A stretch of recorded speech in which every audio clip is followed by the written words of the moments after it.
working? It's red. Okay. Okay, good afternoon. I'd like to welcome you all and those watching us on to a workshop meeting of the Oak Harbor City Council. Today is January 31st, Wednesday, and the time is 2 p.m. So we'll call the meeting to order. I think we have some introductions, but before we introduce the new employees, I'd like to go around the table here and ask each here at the table to introduce themselves. I'm Bob Severns, Mayor. Joel Servadius, City Council. Beth Munns, Pro Tem. Rick Ulrich, City Council. Tara Heisen, City Council. Doug Merriman, City Administrator. Bill Larson, City Council. Jim Wiesner, City Council. Well, thank you all and welcome, especially to our two new members. And I'd like to call on our human resources for introduction of new employees. Good afternoon, Council. Welcome new members, and I wanted to introduce you to some new employees today. I was supposed to have 2 new employees, but I only have 1, so I would like to introduce you to Carly. Carly is our new program coordinator at our senior center. Carly began with us on January 8th, so she's been with us for almost a month. We're very lucky to have her. She actually obtained a bachelor's degree in psychology from Central Washington University. Go Central. And she was previously a wellness coordinator from the city of Ellensburg. Most recently, she was the enrichment director for the Summer Hill Assisted Living Facility. So we're very excited to have Carly on board, and even more excited to have her join us with our wellness committee. Yay!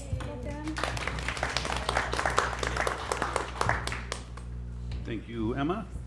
So at this time, I'm going to ask the City Council to come with me into executive session to evaluate or review the performance of a public employee or employees. I expect that the executive session will last approximately 15 to 20 minutes, and then we'll come back and reconvene this meeting. So please, Council, if you'll come with me.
we didn't need the 20 minutes after all, so thank you for your patience. And I'd like to reconvene the meeting, the regular workshop meeting. Show that the time is 2:08. And our first item is item number, well, not numbered, it's A under Development Services. Draft Ordinance Garry Oak Tree Protection. And I see our Development Services Director and our Senior Planner, Kamak, coming to join us. Mr. Powers, you can introduce yourself if you'd like, or you're going to... Thank you, Mayor. Members of the council, Steve Powers, Director of Development Services. Senior Planner Kat Kamak will lead the discussion on this project with you. So take it away, Kat. Thanks, Steve. Good afternoon. Welcome to the new members. Just to get everybody caught up on how what led us here to the things that we're going to discuss for Garry Oaks. So I want to go back in history a little bit. So Garry Oaks in Oak Harbor, they are protected under our ordinance because of the signature name that it gives our town, and the tree species has a unique environment, and they live a long life, and so to maintain them over a long period of time, the city chose to protect them. We have a lot of Garry Oaks on private property and public property, and so the ordinances that we have in our code, based on where they are and what sections, they either apply to the private property or citywide on public property as well. So when the city decided to protect the Garry Oak trees, there needed to be some ordinance created, and I think there was some language created back in the 90s that got put in the code. There were some consultants hired to draft the code, and it had its own section. It had Garry Oak protection standards. It had its own section in the code, and had several restrictions and regulations on it, and then some variances and other things, as any other protection ordinance would have. So what I think, and this is before my time, I think what staff realized in implementing those regulations, that there could potentially be some, there were potentially some reproductions or replication of some information. Like, for example, we have the zoning code that has a variance language, and then Garry Oak protection standards, which was a separate ordinance, also had some variance language. We had the critical area regulations that protect wetlands and geologically sensitive areas and so on. And some of those regulations and processes were similar to the Garry Oak protection regulations. So I think in 2005, there was a conscious decision made to not have some of these regulations replicated in the Garry Oak Protection Code. And so some of the language was from the Garry Oak Protection Code was kind of dispersed into the relevant sections and the variances and so on. And the Oak Tree Protection Ordinance went under the critical area chapter of the regulation. So it kind of just got dispersed from it being its own section to several sections within the code. So Garry Oaks are a critical area within Oak Harbor, just like wetlands and geologically sensitive areas and other environmental areas that we have. And that has been the umbrella for protecting the Garry Oak trees till today. So about a few months ago, we had a code amendment to change the variance language to allow for more flexibility for structures to move around and be located on a property if there was a Garry Oak tree on that property. And so this is specifically related to that Rose Hill development, where we had a couple lots, and there was a tree that was kind of in the center of the two lots, and the only way they could accommodate it is move closer than to the setback lines than 5 feet, and the zoning ordinance had that restriction no closer than 5 feet. So we were here with the code amendment to provide them that flexibility so that they can move that structure. During that meeting, we had members of the Garry Oak Society here that mentioned that, you know, we need some stricter language in protecting the Garry Oaks. And so the council at that time said, well, we want to see some extra protection standards. So that's why we're here. So that's kind of like the history to where we are here today. So before I jump into that a little bit, what I thought would be helpful is if the council had a copy of the current language in our oak tree protection code. And take just a few seconds so that everybody can get a copy. While you're going through that, so one of the things that we don't get too many, in the time that I've been here, about 10 years or so, we've had maybe 1 to 2 actual applications and requests dealing with live oak trees, variances, and so on. So they don't come forth very often. However, we get plenty of trimming requests. So anybody that has oak trees and no cover on their private property, they want to trim them, they will have to get a permit. The permit is free. They can come in and put an application in. Hank at the Parks Division and I go out to the property, we take a look at it, we meet with the property owner, we discuss a strategy on what needs to be cut, and then we give them a permit to cut. So that's kind of the process of how things happen right now. We run into people, it's a 50-50. We run into people that are not too happy that they have to get a permit and they have to wait for somebody from the city to come and tell them that this is what they should do. And then there are others that we meet that are happy that there is protection ordinance and that the trees are protected and are willing to go through the process of trying to go through this permitting process.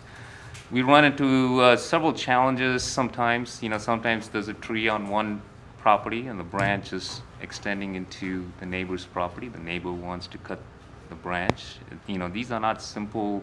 We don't have regulations. It's complicated even in the common law on whose tree it is and who can cut it and who you're issuing the permits to. So they do get sometimes complex for a simple trimming permit. But Hank knows a lot about trees. He's with the parks, but he's not an arborist. And I'm not an arborist. I don't know much about trees. And so we are the ones that go out there to talk to the property owner. And usually what happens is the property owner gets an arborist. They usually have, because these trees are huge or they can't reach them, they have to hire somebody to trim these branches. So when they do that, we usually say, okay, have your person that's trimming the trees meet with us at the site. So mainly what we're looking at when we get there is to see, to make sure that the trees are not cut lopsided so that they're heavy on one side and could be damaging when the winds come. So we kind of look at more from what we can see and try to make a determination out of that. You probably also are aware that when storms come through, fairly healthy trees, oak trees, have come down. Trees that you would think, look at them and go, well, it looks as healthy as possible, but the next storm comes down and they fall. Trees that we think will fall sometimes don't. So it's there's no hard and fast rule. There's no science that I know or Hank knows that determines clearly when a tree is dangerous or not. So there's a small risk in making the determination. The code here, 2016-020, that says permits for removal, topping, and trimming, clearly identifies the criteria by which Hank and I can go out and make a decision on whether a tree can be trimmed. So if there's tree branches above the structure, There's some clauses here that allow for safety reasons to trim it back. If it's so diseased, I mean, some trees we go there, there's no leaves, it's pretty evident that it's dead. So sometimes, as the code suggests, we've asked for some of these trees to be left as is for habitat value. And I think there are a couple trees on Midway. If you see, they're just there. They have no leaves on them. We requested them. We said, if you think it's a dangerous tree, sure, take it down. Let us know. But if you want to leave it up there for habitat value, for perch for birds or whatever, that's great as well. Usually, it's a cost associated for taking them down. So sometimes property owners choose to leave them up, and so it's a choice. So it's mostly driven by that. So when we get into the construction side of things, that's where things get a little trickier, and I think that's where we are here today.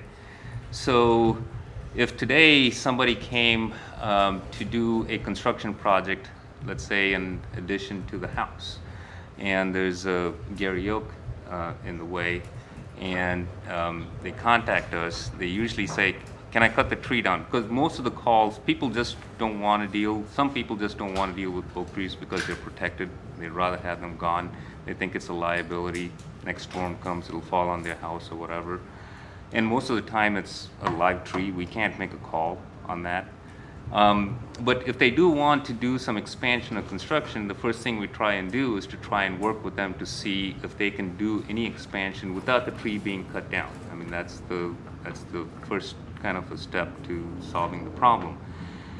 If it cannot be cut down, or if it can't be built without it being cut down, then we use the critical area ordinance that has very lengthy process on how to go about doing that, and they have to show that there's no other way for them to do this, and it goes to the hearing examiner. It's a public hearing. People are noticed in the neighborhood, and then they go to the hearing examiner, and the hearing examiner makes a decision on whether there's sufficient reason to allow them to go forward cutting the tree. We haven't had one so far. So there is also this in-between kind of a gray area where somebody wants to add to the house. They're not necessarily wanting to cut the tree, but they want to severely maybe cut back on the tree so that they can have their addition. Now this is where it kind of starts to get gray. How much of the tree can you take out and still maintain that the tree will survive over a long period of time? How do you know that the construction standards that they use, or the paving or the foundation that they do, will not injure the tree? These are the tricky questions that we have to deal with. So the way the current ordinance deals with it is in 2016-0102, which says, during building or construction operations, suitable protective barriers shall be erected around oak trees and shrubs which may be subject to injury. So this was what the council had previously said, well, we should have more particular protective measures. The reason why I think suitable is in there is because every tree is unique, the location of the tree is unique. We also don't know the age of the tree, and what circumstances are around the tree in order to have protection. So the first thing we ask usually for a property owner to do is to hire an arborist that can look at this, that has knowledge about these trees and how to protect them during the construction process. And then we ask the builder or the applicant to submit plans with the arborist report so that they can accommodate, safely protect the tree. And that's what we did for Rose Hill, requiring of an arborist to come up with a plan, how to protect the tree, and so on. So the arborist can come up with a very specific plan for that particular property, for that particular tree. And so they devise a plan, work with the applicant, and they submit the application, and then we can take a look at it and determine whether that works or not and approve the application. The drawback of this is, as Garry Oak Society pointed out, we don't know what exactly the protection standards are till we get that arborist report. So that's where they were coming from and asking for very more specific standards. Another drawback of getting an arborist is also it's expensive. You have to go and hire somebody to do this. So can we put more restrictive protective measures? Absolutely we can.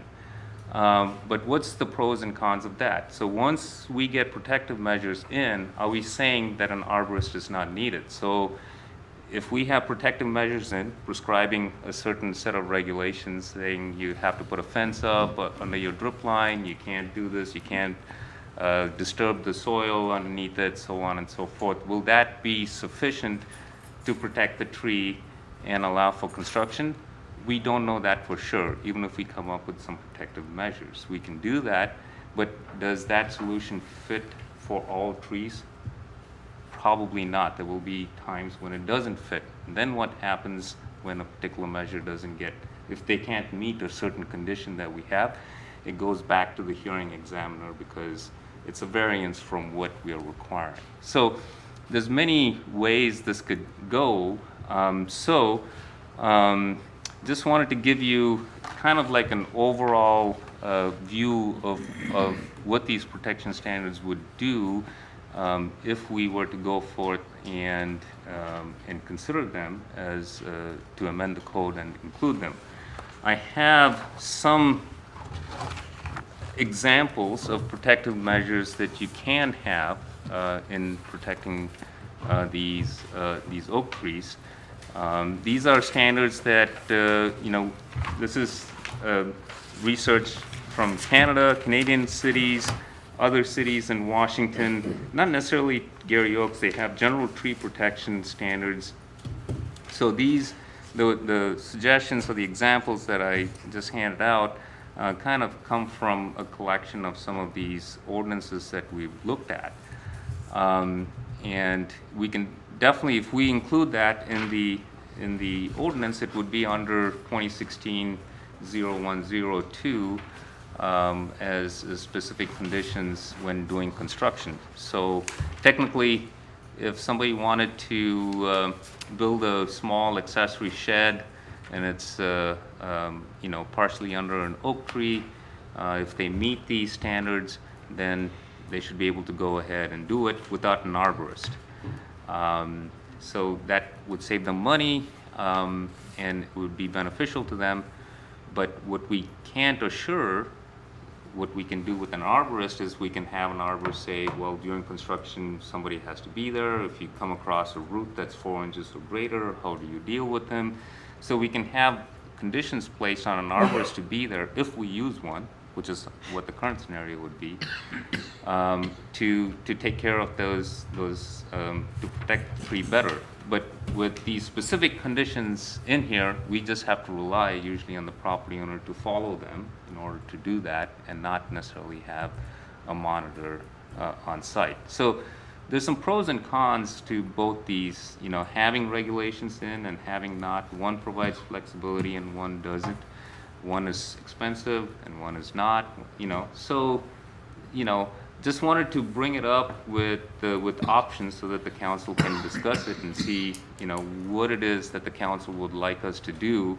And then we'll take your input and then we can come back with a draft code to address that. So let me open it up to the floor for any questions that you may have or any other comments or any concerns.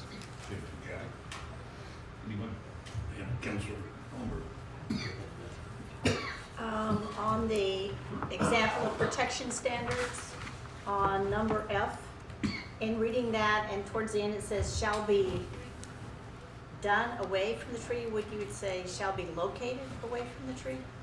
Somehow that, Yeah. I don't know, unless I'm just looking at it wrong. Yeah, we could do that. Yeah, this is. So you said that some of these were taken from examples from other cities here in both up in Canada.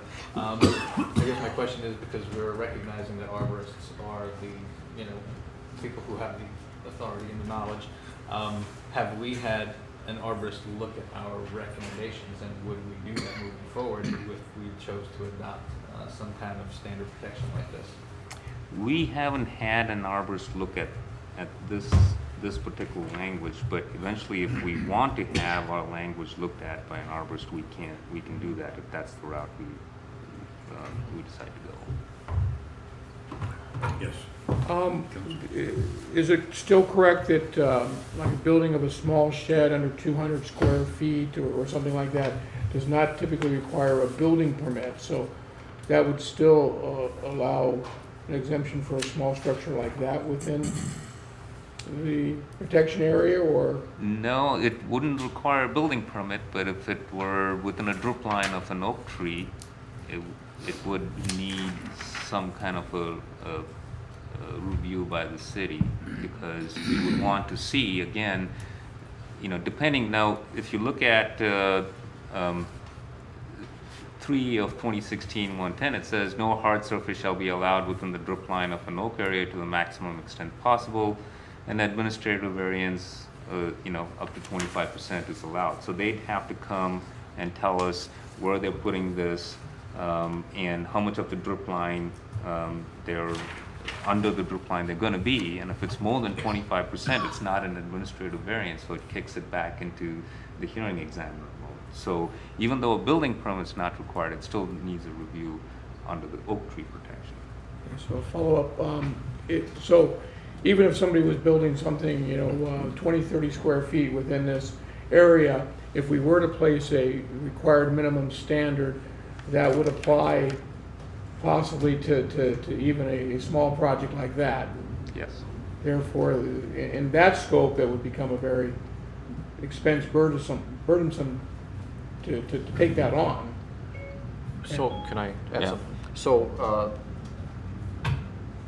today, there would have to be something that would be done. So the real question, so we're not talking about asking them to do something fundamentally different in terms of whether or not we would be involved in looking at a review.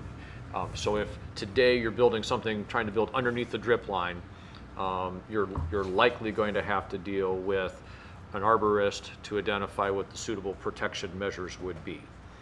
So the question before you is, do you want to stay with that system, which is a case-by-case system, or would you prefer us to go to a prescriptive list that says, in essence, in all circumstances, these are the things that you're going to do, rather than have it be individually tailored by an arborist?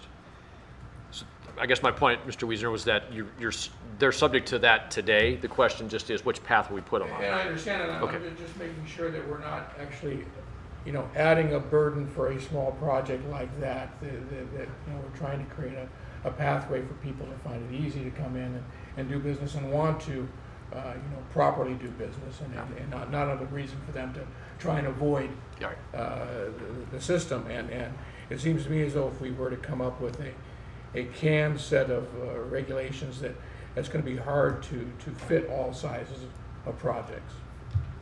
I mean, that's a very real possibility that when you write a prescriptive list, you don't normally get a one-size-fits-all. You might have some, and CAC and I haven't talked about this, but you might have some language that identifies that these are the things which should be done, and maybe there's a method by which there can be a logical choice between 10 things, and maybe only 5 of them actually work in a particular set of circumstances. I'm not sure how we would craft that. To try to provide some flexibility so that it's not a one-size-fits-all solution. Councilor Owen. Thank you. So you're putting the burden on the applicant to have an arborist make the recommendation. Are you prepared to accept all arborist recommendation? And if you're not an arborist, what qualifies you to decline the arborist recommendation?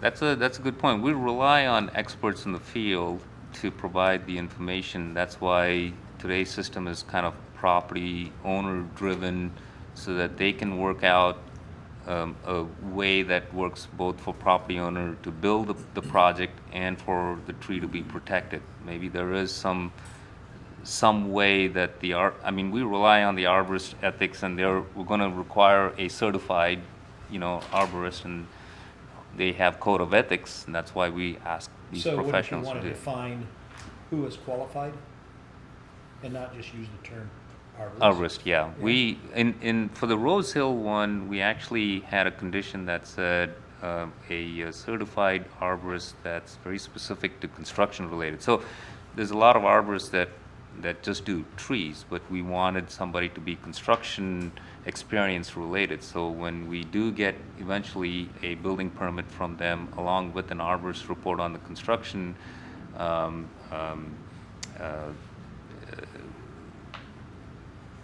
conditions to protect the tree, we will ask about the arborist qualifications and what experience they've had in construction-related fields. If I could add. The city is prepared to accept the arborist's recommendation. I don't think it's any different than us accepting a wetland biologist's recommendation, and what I was going to add was that in another area of the critical areas chapter, I think it's 2012, which is the general regulations, it talks about, in basic terms, what constitutes a qualified expert when we're talking about critical areas. Okay. And then there's greater definition in other sections. But there's also language that if we ever really had a question as to whether or not what we have is a good report, we have the ability under the code, and we've never had to use it, but we have the ability under the code to get a outside review of that.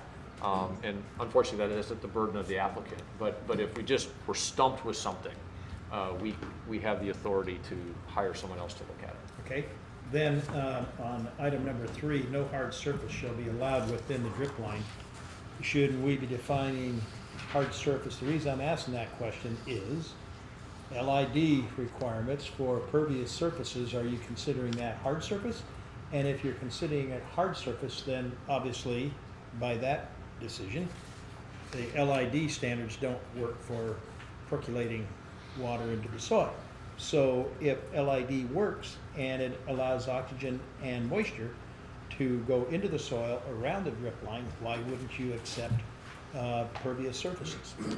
I don't think it's the matter of the surface. I think it's more on the construction that's going to put that surface in, which is what we'll be reviewing for in order to Disturbing protect the soil upper. and consolidating the soil? Yeah, that's more of the concern in terms of a review, not necessarily the surface. Now, if it's a pervious surface and it percolates, great. But When you say great, now that's great today. Well- Applicant comes in and says, we are going to use lightweight equipment in this area, but we need this area for pervious surface.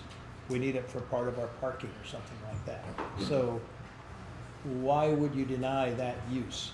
So the premise behind the code is that you, just like any other critical area, the first choice is to avoid the impact.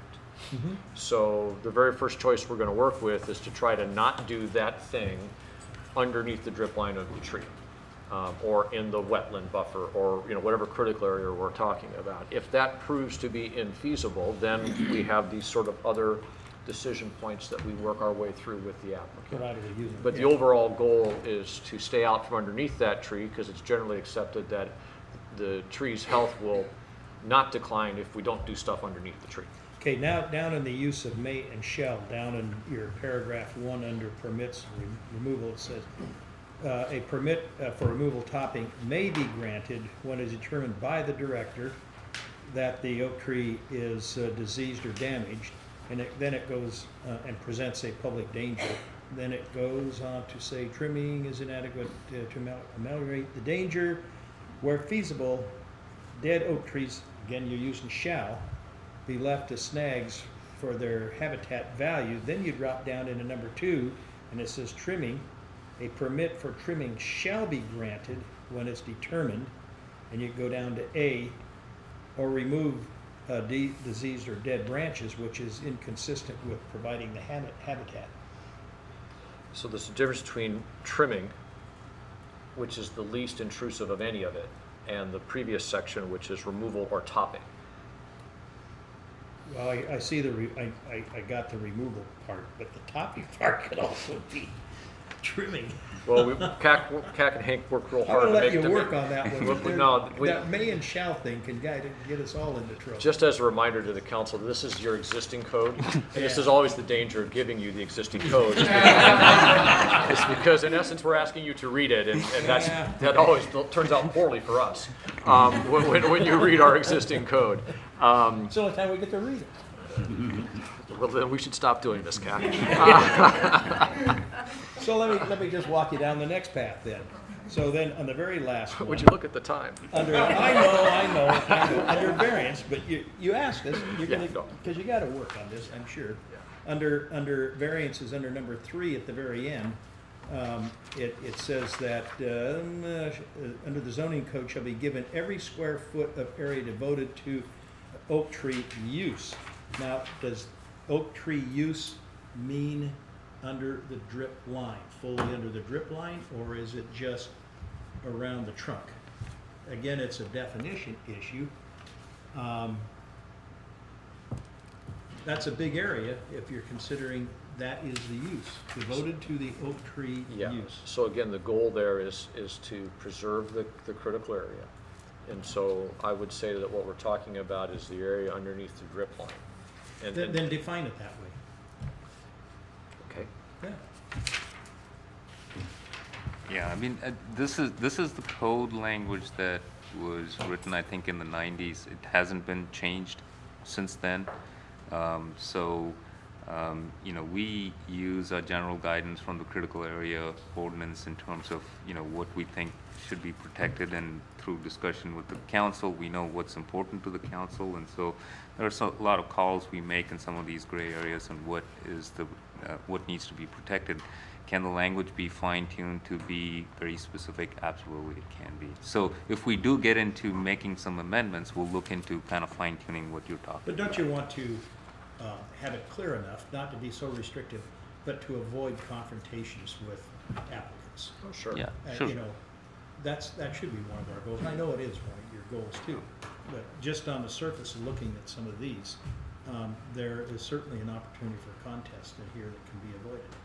So I think the real question that we're hoping to get feedback today on is are you generally supportive of the idea of going to the prescriptive list and moving away from the language that is currently in 0102 that just refers to suitable protective barriers? Is that the direction that you're still interested in us going, or are you more supportive of the site-by-site basis, relying on the existing language and then relying on the arborist report? Because how you answer that question will give CAC the information that he needs in order to draft code for you. You asking me that question? I'm asking the entire council. I'm more inclined to have, if you're gonna ask the arborist to do that and ask the applicant to spend the money to do that, under the guidelines, which you have under your critical areas, that there should be heavy reliance on the arborist recommendation, because every site is slightly different. Councilor Heisen. This might not be particularly helpful, but yes, I would like us to see incorporate both of those things, because every situation is different. To just have a list, I think it just kind of invites conflict, and there's always going to be exceptions. So if we had some kind of list, I mean, not really prescriptive, but Rick had some good suggestions about defining some things, clarifying some things. So we could have our list, the things that are important to us, and have the arborist and rely heavily on that on a case-by-case basis. And then that arborist would have a list of criteria that they would know what's expected and what's okay and what's not. So I'd like to incorporate a little bit of both, personally. Again, I don't know if that's helpful or not, but. Councilor Reese. I tend to agree actually with Councilmember Hazan. Having maybe a basic list that would allow for, if you were able to meet that criteria, not having to bring in a professional could be a benefit. You know, for certain projects, it's easy to be able to operate outside of the drip line and meet all the criteria. And if we could avoid that cost or that step for a taxpayer who's doing a project that easily meets that criteria, then that would be great. That would be a plus, I think, and again, make it easier to do business. But then we need to allow for projects that may not be able to meet that criteria, or it's unclear if they meet that criteria, or again, my example of a 60 square foot shed near a drip line. If the citizens have got to have another way around that criteria, because otherwise we're setting up for just one more regulation for people to figure out a way to work around rather than work within. So there are some other places in the code where, I'm thinking, for instance, in the building code, there's a prescriptive list of things that you need to do in order to meet noise zone standards. Or you can design something else and submit it to us and say, we believe this thing meets all of these standards, it just does it in a different way. So you can do the prescriptive list, that's kind of you don't have to think about it, you just have to show us you're going to build that, or you can submit something else. And this kind of would be in line with that. You either do this prescriptive thing, or you hire an arborist to tell us how you would do it. Is that what you're suggesting, Mr. Wiesner? That's correct, Okay. yeah. Councilor Servatius. Thank you. This list, as I look at it as an example, isn't it's prescriptive, but it's not overly, to me, it's more of a best practices. I mean, B maybe is a little more prescriptive, is telling you to install a strong fence, but I mean, most of this stuff is common sense. Cottage is best practice probably, so I don't think this would be overly onerous to incorporate some of this language, but still giving the applicant the flexibility to bring in a professional if they wanted to have something that would, qualify as a variance for what we prescribed. Most of this is pretty, at least this language is presented is more just common sense to me than overly prescriptive. Sure. Just having these prescriptive measures, they have the pros and cons, but what I'd like to just make sure we understand is a property owner may choose to follow the prescriptive measures, but it may, in very rare circumstances, because of all the uniqueness of the tree and its location to the structure, may still not be beneficial to the tree. And so there may be a gray area where we may not be able to make a call saying you need to get an arborist to get the best solution, because they would say, we're just going to meet the minimum requirements that you have in the code, and that's it. And so we can't argue with that unless we have some overwhelming evidence to say that we need an arborist. So that's just the drawback of having protective measures. It's kind of nice to have both, but there is a gray area where that decision has to be made, and it is a cost to the property owner. So right now it's, that's just an understood cost for them, that if you have to do something real complicated, that you need help. But if we put the measures in, then they say, we're just going to meet the minimum protective measures you have in your code and not have to do that. So just FYI on that one. Prescriptive measures or not, they still need the permit. They Yes. still come to City Hall for a permit. Yeah. Is there language that the city reserves the right? No shall or may, or I don't know, we reserve the right to require an opinion? We can, and that's where sometimes, you set up a point of conflict with the property owner if you disagree on, if they think that it's not required and we think it is. So, we're going to err on the safe side because it is a protected asset to the city. So we'll try to err on the cautious side and like to get an expert opinion, especially in gray areas where there's conflict. So that's the kind of trickiness sometimes we have when we try to be accommodating of both ways to do things. Councilor Munn. Thank you.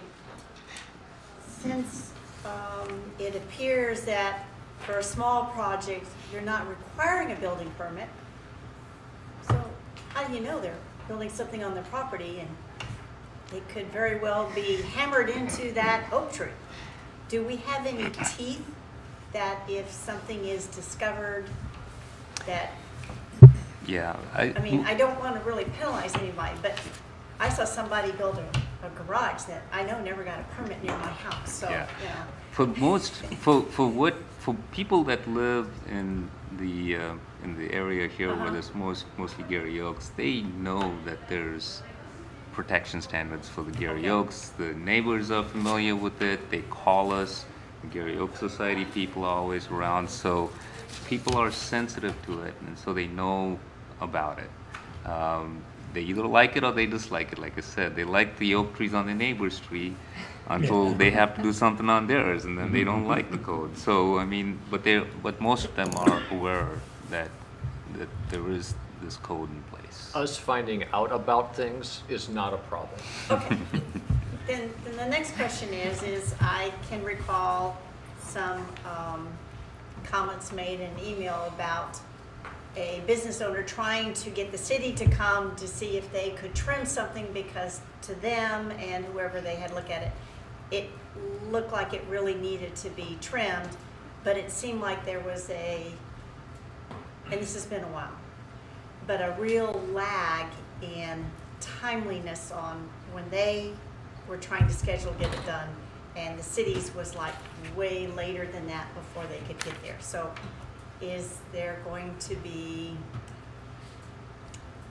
I mean, you can't publish a time limit thing, but is there? No, we do have time limits. We Oh, have okay. we have a 10-day period by which we Okay. respond to the trimming permits. Now, for the trees that people want, so we get a lot of requests to cut down a live tree that Hank and I have no way of saying, you know, whether this tree is diseased or damaged. So for example, I'll give you an example. Island Paint has a tree in the back. Now if you look at that Gary Oak, it's a big, nice tree, but it looks a little different than other Gary Oak trees because of its branches are kind of like taken over, gravity has taken over. So most of the branches are like an evergreen, they kind of go downward, whereas most of the other Gary Oaks kind of go upward. So the property owner is like, well, you know, we don't know if this tree is healthy or not, so we'd like to take it down. Well, Hank and I don't have enough information to tell them, so we tell them we need extra information. We need an arborist to tell us. So if you want to hire an arborist, do some testing and then give us a solid report on this information, then yes, we can kind of move this forward. So that time is different in terms of how we respond, Okay. because there's no application in the process. But when a person comes and submits an application saying, I want to trim this branch because it's over my garage, or you know, I have dead branches that are there, those we schedule time within a week, and usually we respond to them fairly quickly. Oh, okay. Yeah. Thank you. Councilor Tyson. So, what happens if they cut the tree down anyway? Critical area ordinance would kick in, like you would what happens if somebody fills a wetland. We So would there's follow a- the enforcement yeah. penalties section of the critical areas code. I mean, of course, the reality is once a tree is cut down, It's down. It's down. But we would follow the enforcement provisions in the critical areas code. Anyone else? So is the general consensus keep it the same or protection ordinance? I think I heard both. A little both. I think I heard Mr. Wiesner articulate that prescriptive standards plus an option for them to hire somebody, an arborist, and it seemed like, without actually voting, of course, we got some general consensus on that.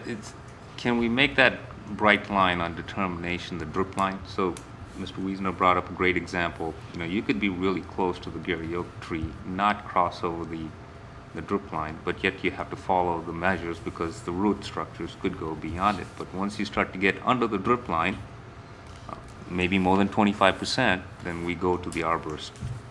Is that a good kind of a line?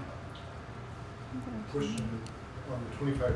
So let's say freezing map, the canopy, the drip line encompasses 100 square feet. you could have a shed that occupies 25 square feet of hard surface and no issues. That would be an administrative variance. Okay. But yes, you can do that under the existing code today. Okay. My concern with defining the drip line, again, I'm gonna go back to the small shed again. What if somebody's building a small shed on the far corner of the property, way away from the Garry Oak? If we have a preventive ordinance set up, they're gonna have two choices. Even though they're nowhere near the tree, they're gonna have a choice of either A, following the prescriptive ordinance, which would be building a fence around the tree, putting up a construction sign, all of these type of items, or they would have the ability at that point to go to an arborist who would say, you know what, none of that stuff is needed here. You're nowhere near the tree, and this is what I recommend. You put a silt fence on the 10 feet between you and the structure. So I'm concerned about, adding anything outside the prescriptive ordinance which restricts the homeowner's ability to hire that arborist if they want to. I think this can be a win-win ordinance where we do actually alleviate some of the issues, for obviously for a larger construction project, the prescriptive ordinances may be cheaper than hiring an arborist, and we've achieved that level of protection, which is important. We've got to protect our Garry Oaks. That's what the city's all about. But at the same time, I'd like to see that flexibility for those folks who don't want to have to hire an arborist to be able to follow prescriptive measures, or when it makes sense to hire an arborist, do so, and then not necessarily have the prescriptive measures fall upon them. Does that make sense? I think it does. I think the question that Cap was asking is, in essence, kind of the scenario that you were describing. Would we require the prescriptive measures if you aren't underneath the drip line? If you're on the is that the question you're asking? So if you're on the opposite side of the lot and you're building that shed and you're nowhere near the tree, do you have to worry about any of this? That might be a place where we want to make it very clear in the code that you don't have to worry about any of this stuff if the construction is not underneath the drip line, or it's not within a certain number of feet to the drip line, whatever definitive standard we have.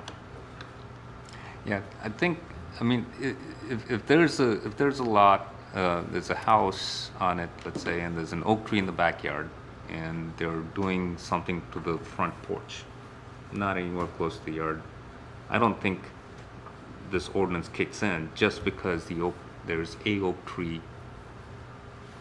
located on the property. I think it's usually when it gets either close to the oak tree or underneath the oak tree is when the ordinance will actually kick in from just a common sense standpoint. So if somebody's doing a shed on the far other corner of the property of an oak tree, it would be a regular building permit or no permit, depending on the structure size, and would not have to deal with the oak tree at all.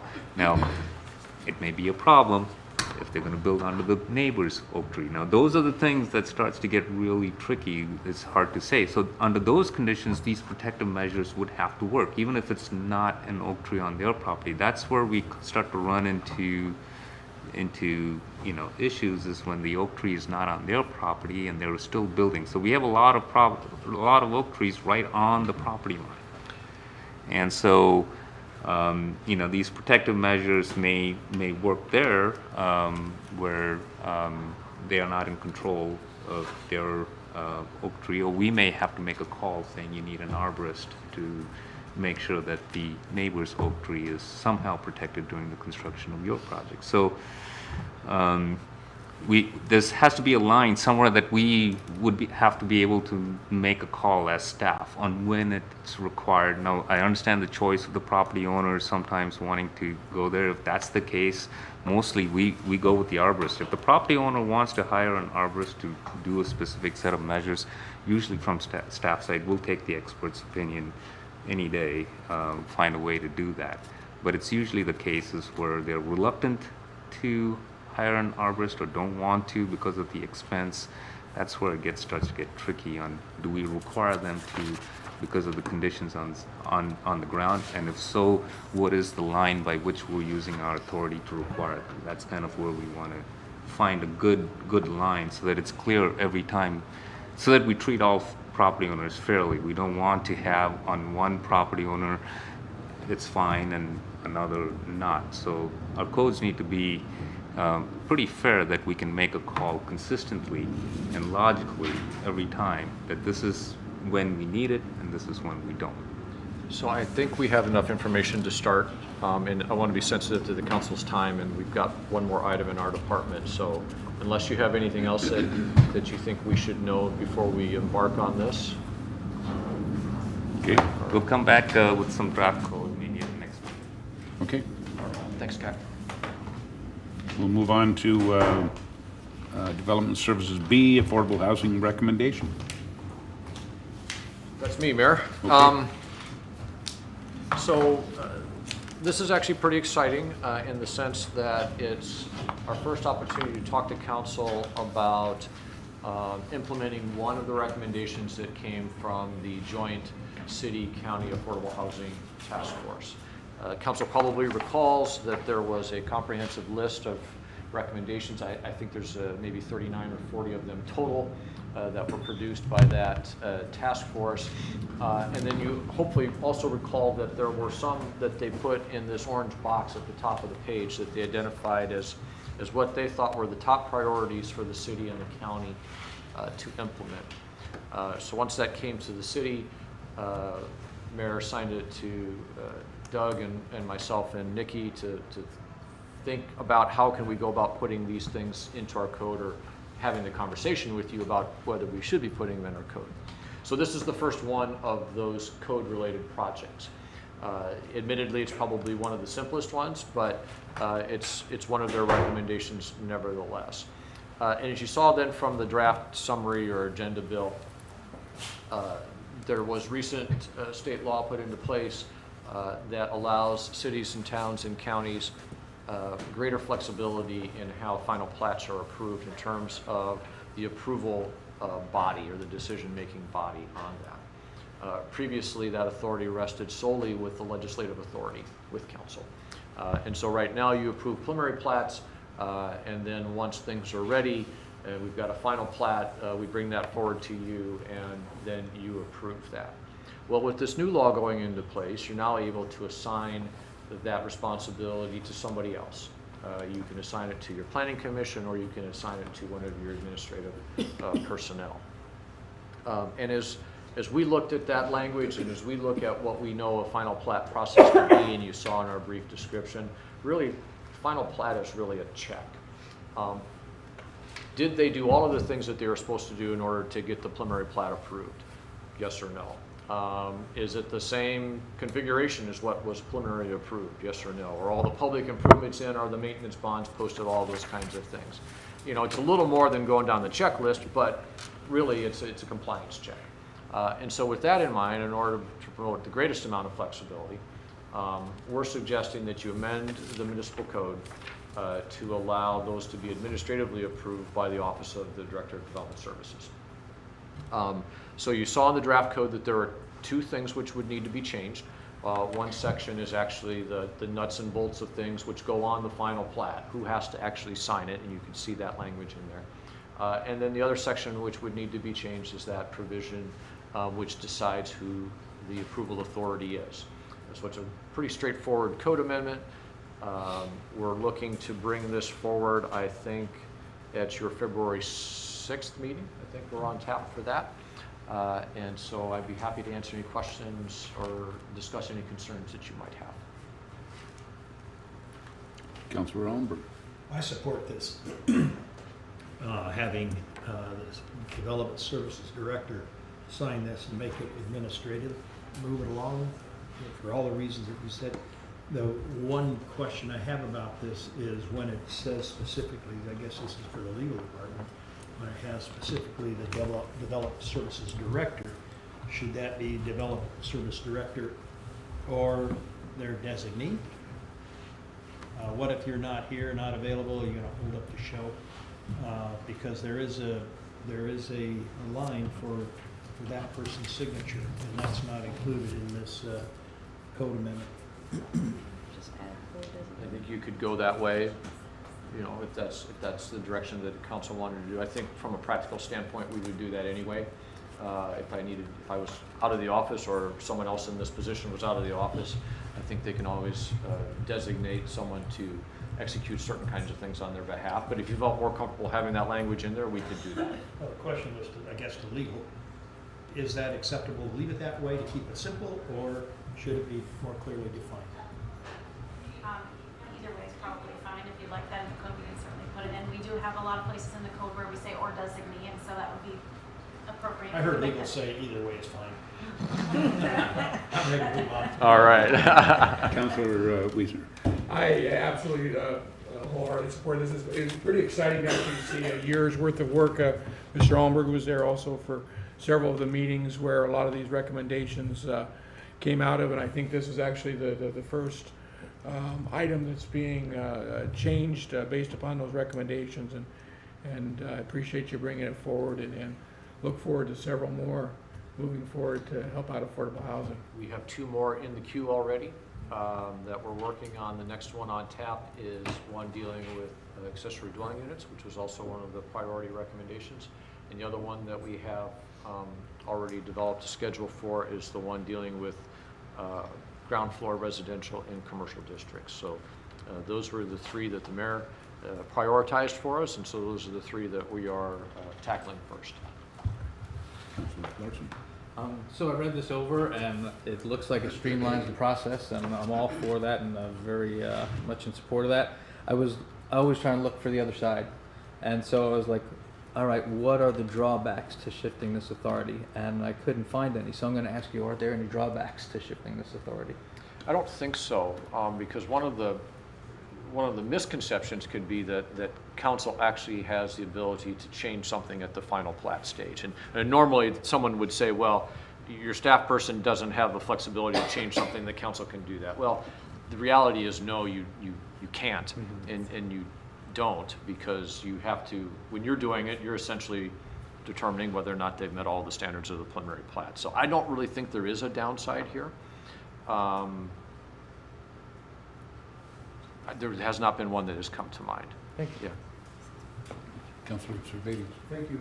I mean, it's pretty straightforward, makes sense. This is maybe a rhetorical question, but what are we really doing here in the sense that, I understand conceptually what we're doing, but we're just circumventing or cutting out a final meeting that would come before the council? Or are we cutting out a last final public hearing or anything else? No hearing, it's only a meeting. Again, you're not making any discretionary decisions. You're essentially just accepting the final plat and all of the dedications and things that go with that, or you're accepting the private utility or the public utilities. What you're saving or what you're cutting out is some time. So there's preliminary plat time, that's not going to change. There's the construction of the infrastructure and the development of the plat, that's solely within the discretion of the developer.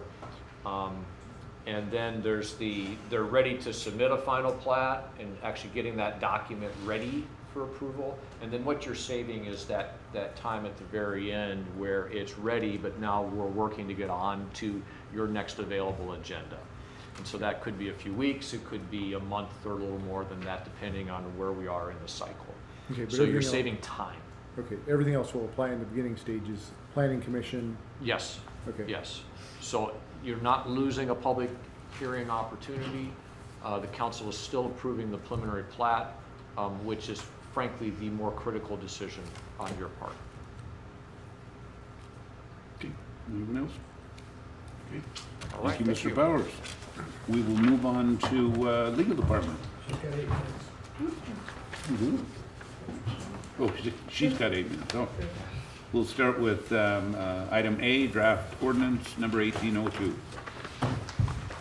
Hello guys, it's good to be on this end instead of up on the dais at night, so I favor talking during the day rather than bedtime. So I have a couple of really exciting code amendments coming up. The first, I'm just going to make it really short and sweet in the interest of time. The first we have a new solid waste code. It's essentially bringing the solid waste code that we currently have into the 21st century, and to just kind of really reflect what we are doing on the road and how we're operating everything from the utility side. There's been about 1 million drafts of this code. If you guys want to look, there's just tons of editing that's gone on. Really, it's just been a lot of trimming, some redundant pieces, some clauses that didn't really make sense, some things that we weren't using, and so that is it in a nutshell. It was really too much for us to put into legislative draft format. If it were in that format, we couldn't read it. So we thought it made more sense, more efficient to just repeal and replace with this new solid waste code. So if you guys have any questions on that, in the interest of time, I think it might be better if you guys had any like specific questions, we could perhaps schedule a time in my office to go through some of the pieces if you guys had any questions, if that's okay. Mayor Pro Tem. I just have a short one. Yes, ma'am. When this is approved, and what's the time limit that goes into effect? Is it 5 days? It's the 5 day, just like Okay. everything. Oh, and the really great thing is this isn't going to change anything for our customers. It's just updating it so that it's readable, you can understand it, and it memorializes what we're already doing with a few, really good updates. So. Thank you. And then the landfill ordinance is we're just getting rid of it because it should have gotten rid of in the 80s. So that's exciting. I like cleaning up our code. So if you guys have any questions, just let me know. Anyone? Okay. And since we have you as a captive audience for a moment, we'll let you know that we will be bringing forward a policy for security cameras. We will be deploying security cameras in our parks in order to protect the assets that we are charged with taking care of for the citizens. And so we will be bringing forward a security camera policy here in the next few weeks for approval that will address the concerns that the citizens might have about their privacy versus protecting the assets that we are tasked with protecting for them. So we'll see that in a few weeks. Thank you. Okay. So I think we just have one item now left. Is that correct, Dr. Merriman? I think what we had is the clean water facility update for today, and it was connected with Windjammer Park as well. Okay. I checked with engineering. We did want to pull today's item, the clean water facility update. There's an old military phrase we used to talk about. It was slow as smooth, smooth as fast. And sometimes when we're looking at putting pretty complicated information together, we want to make sure we've got everything laid out with the right detail, and internally we have the right questions answered already before we get into everything there. We would have liked to maybe still talk about Windjammer, and we have some information we can come forward on that. But because they're interrelated, because of the mitigation pieces in those, engineering requested, we need to preface Windjammer with the treatment plants, so we really need to do them together. So our request is to go ahead and pull these items from today's agenda and give us a little more time to get those ready and get those questions answered and those things followed up on before we come and have our discussion. So that is the last on our regular agenda. And does council have any other? Yes, Mayor Pro Tem. A question about Windjammer Park. Will it also present what money we know we do have to go back into the park and where we're lacking? I know seems like a bazillion people working on different grants depending on their expertise, but just kind of, is there any money and where we currently are with that and what it's used for on that part? The things we want to update on, there are three. The first is what our current costs are projected to be at this time. As you know, we're finishing up our design drawings and those things for phase one. We want to get those put together. The second piece is what our available funding is, and finance has been working on that piece and has a hard dollar amount of cash on hand We want to firm that up. And the second is an update on what potential grant sources and other revenues we can go after to fund the differential. For example, we were just recently spoke with a gentleman who does a consulting firm who works on nothing but RCO grants, which are part grants. And then to see what information he can have, maybe even help us go after some additional funding for that. So we'll have more information on that and be a little further along so we can give you that information. Okay. I do have a couple of questions. On the marina, now that the capital budget was signed and stuff there, I know that the marina committee through Barb Bailey's office was given a list of possible areas, some of it being through environmental agencies because they don't want the cars backing down into the water, and it might be a way to get money from them for a new lift and other things. Will we get an update on that We can since do that. that's been signed? Or, I mean, you know, where the grant money might be, because it was going to release some money if that was signed that they could apply for. So I can't speak directly to the capital budget side, Okay. but what I can say is that, you know, we had 3 grant applications that the council authorized for us to submit through the ILIO, which is, you know, our Island Local Integrating Organization, which is sort of the clearinghouse for some of the environmental money. It's the simplest way to say that. We just had a conversation on, because it was just only yesterday morning, with Lori Clark, who is the county representative for that, talking to her about revising some of our grant language in each of those 3 to strengthen our opportunities to receive certain kinds of funding, particularly the salmon recovery funds. But those 3 grants are still active. They've been active since the time you authorized us to submit them. We're going to rework them, and because we're going after some different funding sources, we intend to come back to you with that, and we're actually targeting the second meeting in February. And I haven't even had time to tell Dr. Merriman that yet, but we're going to put this back on your agenda so that you can reauthorize us to submit those grants. Go ahead. It was kind of a lengthy list, and I know that Senator Bailey's office said that if you're applying for one of these that my office knows about exists, let me know and I'll go in the back door and see where it is in their committee. Sure. So I can't remember offhand. I sort of just handed the list over because some of them, the due date was like last June and then September, and so anyway, but just The 3 that we have, we're still actively working those, and we're still led to believe that they are strong applications. And then the next question is, I know we're working with our own servers and stuff, but where are we on dark or light, lit fiber?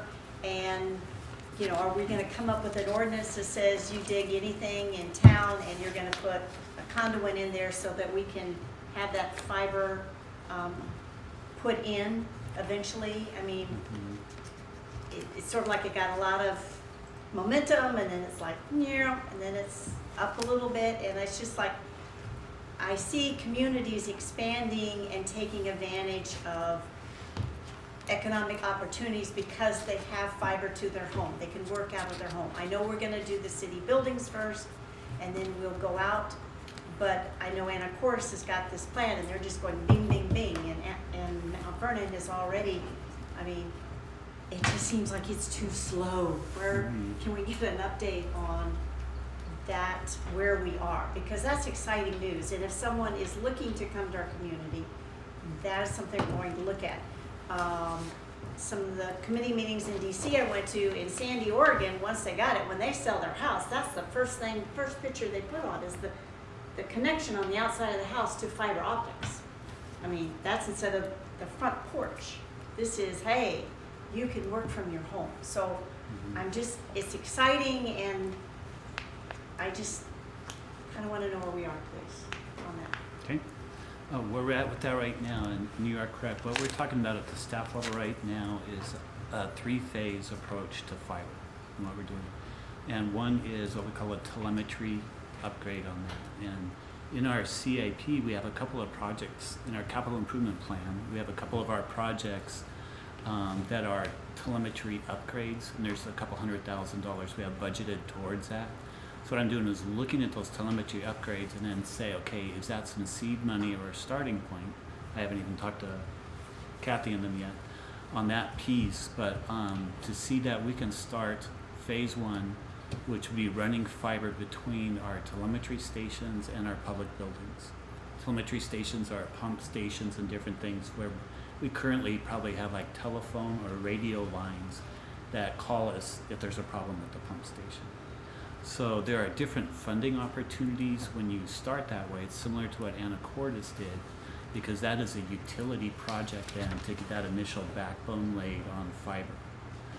So what we have to do is time that into our capital improvement plan and those things, so it's in our project plan, and then we can get the right funding sources for that.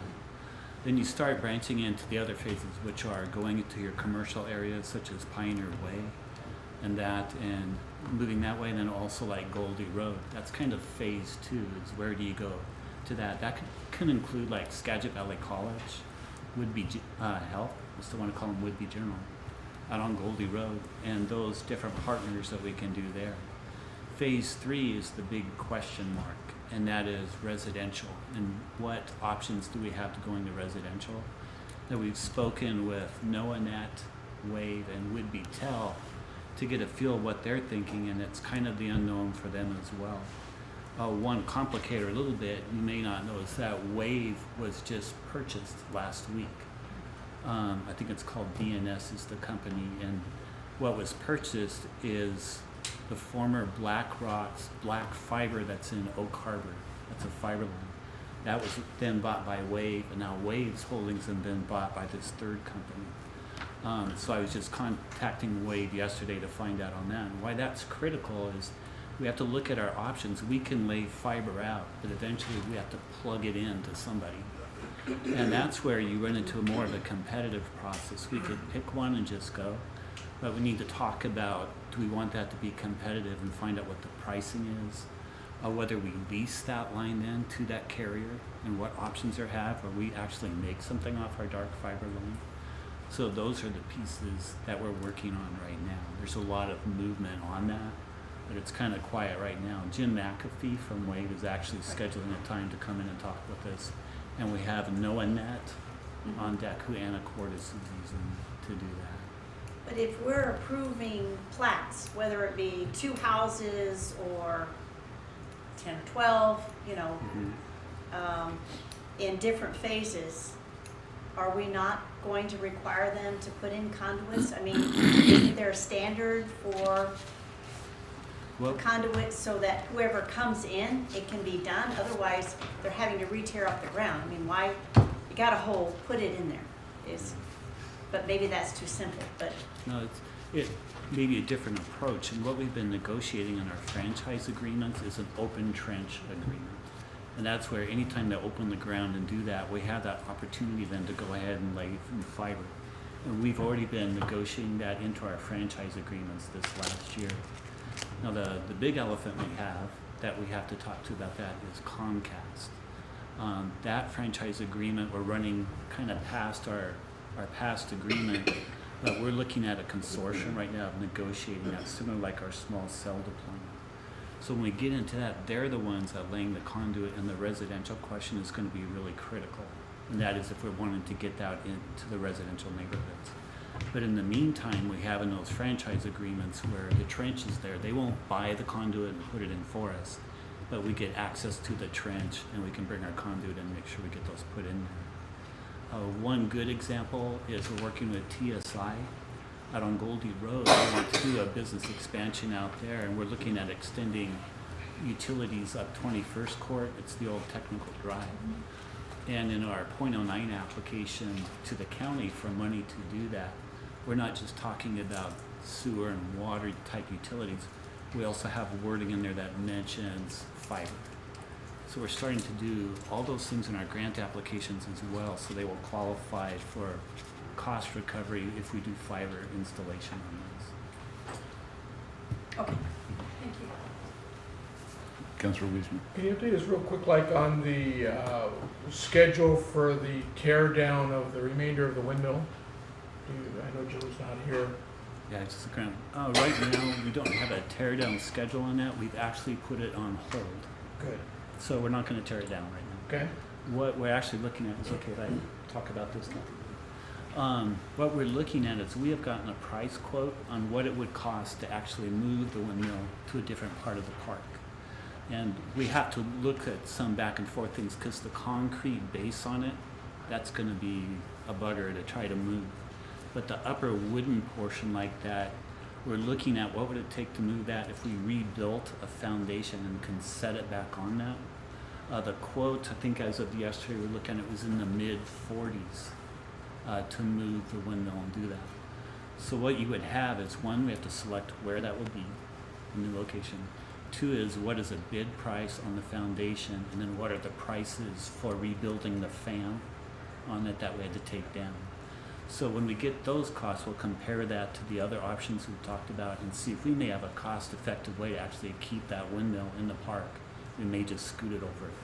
But at this point in time, it's not going to be torn down without any further action. We're not tearing it down.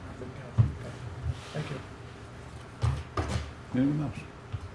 Oh, Councilor Treveri, sorry. Just gotta ask a question, I want to crucify, Mhm. why? Why? I thought we voted and gave staff the authorization to do that.